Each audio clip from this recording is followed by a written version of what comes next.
Today we are here with Todd Harrison. He is the CEO and president of Minyanville. It's a pleasure to have you here at our studios. Todd, I wanted to ask you first about Minyanville. What does Minyanville do, and what is your role in it? Minyanville is a financial media community. It's a digital community. Our mission is to affect positive change through financial understanding. It's to help people navigate what's going on in the world of business and finance. Right now, obviously, there's a lot going on. We have different segments for different audiences, children, all the way up and down the learning curve. A very good time to be in the business of trying to help other people understand the financial markets. When did you launch the website? 9/11, 2001 was really the catalyst. So it's been 10 years, but the first few years, as I was learning the ropes of digital media, it was a very expensive hobby.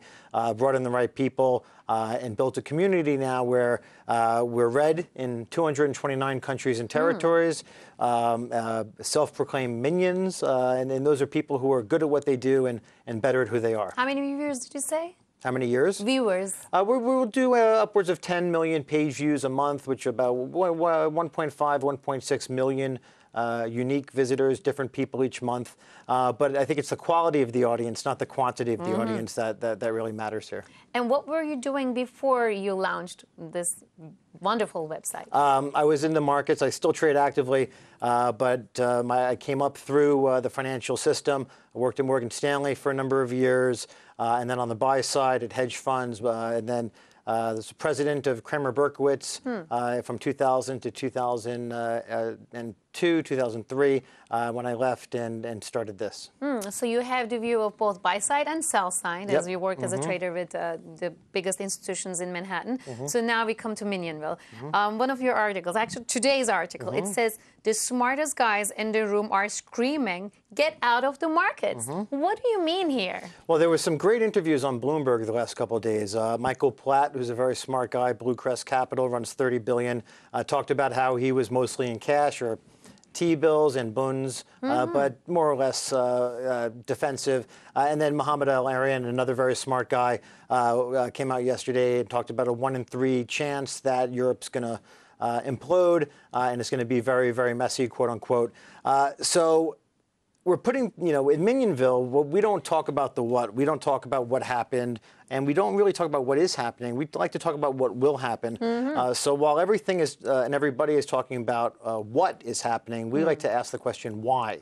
And to be sure, these are very smart guys. I happen to agree with both of them on their outlook, but I've also learned through 20 years of trading that when something becomes obvious, it's very likely to be the path. The path of maximum frustration generally paves forward. So the question I asked is if the smartest guys in the room are saying there's going to be a crisis, get out of the markets, and a lot of the fund managers who I talk to are in risk-off mode, and they're not taking a lot of positions. What does that mean the path of maximum frustration will be going forward? You need to appreciate all sides and then map a probability spectrum to navigate your financial path. I see that you're bearish, I guess, most of the time, in addition to Al-Arian's also comment about the maybe possible recession. But how about 2012 and the U.S. economy, with economic data coming in and not giving us such negative, numbers? Are you bearish for 2012 too? Well, it's interesting. For the last decade plus, I was labeled a bear and had to carry that sign around more or less.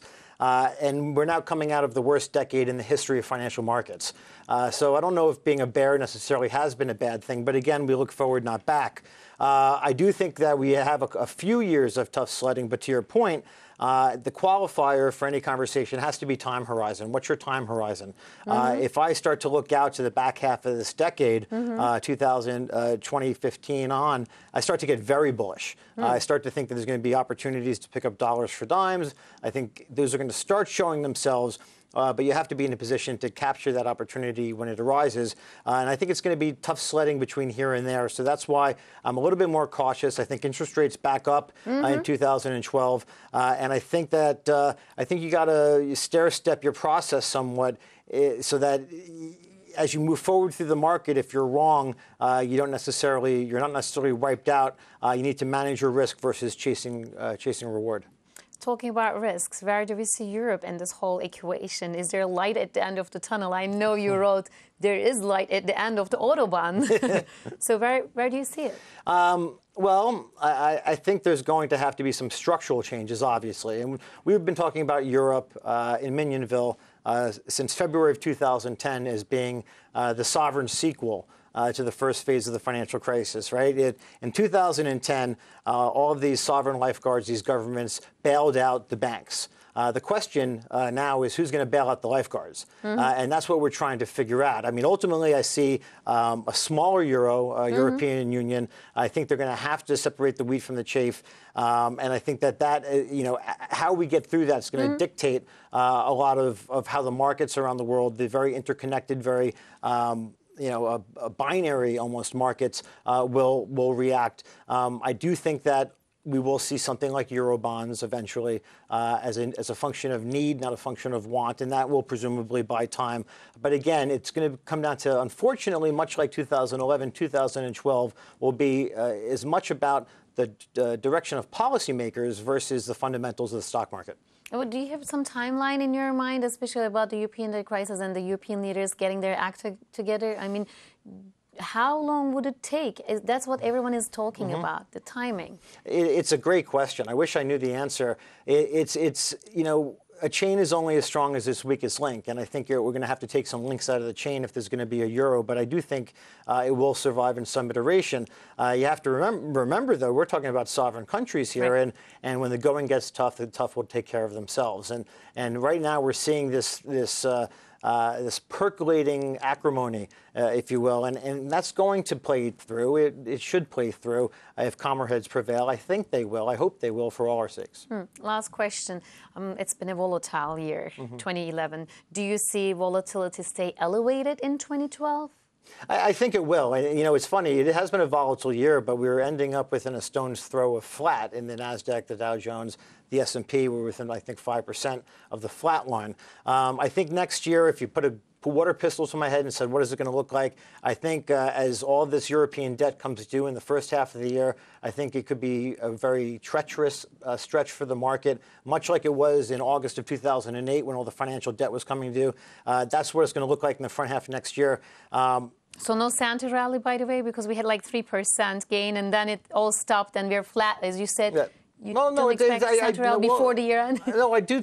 I think that there is an opportunity because the performance anxiety in the marketplace right now, the market can't rally without fund managers. So it will become self-fulfilling to the upside. And, I've been trading around the long side, more flat now because I'm here. But going into next year, I do think there's going to be volatility. I think if we can get through the front half of the year and Europe finds some sort of resolution, and I do think they will, I think the back half could be better. But it's going to be a lot of fits and starts and a lot of treachery, if you will, for the next couple of years. And then the back half of this decade, I think we're off to the races. Well, thank you so much for coming and sharing your valuable insight and opinion. Is there anything that I should have asked, but I forgot or I didn't mention? If you're interested in having this conversation every day in real time, Minyanville.com. We do it for free because we care, and there's a lot of great information there. Thank you. Thank you.